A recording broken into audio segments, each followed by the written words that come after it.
and then it's up to their Hmm. discretion whether they want to cancel it or not. I went to my bank about one once because it was like $300 a month or something. It was on a business side of things. And I wasn't using the software. I had signed up for a trial, and then they decided that they were going to start charging me after the trial had expired. Even though I had to put in a request to cancel, it took 2 months for the support to get back to me. In that time frame, I had panicked, thinking, nobody's getting back to me, and I'm going to continuously get charged here. I canceled my card and got a new card, and then had to put in all the numbers for all my other subscriptions. And that was a huge time waste for me. Calling my bank, which is like another can of worms when it comes to customer support service there. But yeah, like asking my bank, what else can I do aside from cancel my card? And they were literally like, there's nothing you can do. We can't even put a stop charge on it. Like, you have to just cancel your card and change your card. That's ridiculous. There has to be more accountability than that. And so Yeah.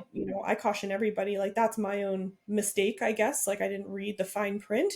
But yeah, check out your contracts before you use things. Don't just hit agree, because the companies, they're starting to like slide sneaky things in.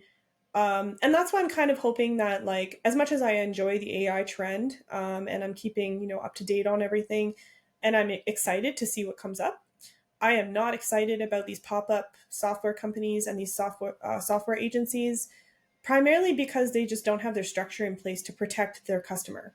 And they're slapping things together to make the most money as fast as possible. And that majority of them are going to fold in the first couple of years. And then the people who are going to be left out of pocket are the people who were hoping that that would be a solution for their problem, which is going to be really sad to see, Yeah. because things aren't getting cheaper. So Well, not to make too many similarities, but I mean, what's the difference between that and the whole Silicon Valley Bank situation? Look at all the SaaS companies that did that during the software as a service boom, yeah, right? They had all this stuff just plug and play from these companies. They were white labeling with no true structure there. Companies are signing on hand and foot because they think this is the new method for marketing, but then they're left with not much more than they started with, except for a lot less in their wallet. gotta And love your get it's rich true. quick It should be a scheme. lot easier to, yeah, it should be as easy to cancel a subscription as it is to unsubscribe from an email that you signed up for or didn't sign up for. Regardless of what it is, it Absolutely. should be as simple as on whatever dashboard you sign into, they have a cancellation button that cuts off the payment and cuts off the card. Yep. Whatever happens after that is on you, but the company, you know what I mean? Like they're canceling it, they're severing it there, but if you get charged after that, then obviously you have to do your thing still. But the other Mhm. thing I think people need to really be aware of is the downsell, right? So the reason I Yeah. always like to talk about this too, because I think it's really important only in certain situations. Because, for instance, there might be a software you really enjoy using, but it may just be to that point where you can't really afford it anymore, but they like you as a client, so they're willing to lower their cost per month to get you to stay on, right? As long as you're Mhm. using the software. But if you're on Verizon Wireless and you have really bad reception in your area, them charging you $15 a month versus $50 a month is not going to change the fact that you have bad reception in that area and you need a different carrier, right? So Yeah. it's like it's got to match up. So even if they try to downsell you from $200 a month to $50 a month, if it's not a software that's going to really be beneficial for you, why pay $50 a month for it just to continue to try it out in hopes that you're going to forget that you're paying such a little amount per month, right? Yeah. So I'm I always think that like goes into it baffled. too. Yeah, I'm always baffled at the software. Like, I actually canceled one today. I can't remember. It was like a social media one where we were playing around with some social media content creation ones. Like, it was an AI one. Wasn't totally thrilled with it. So I went and canceled it.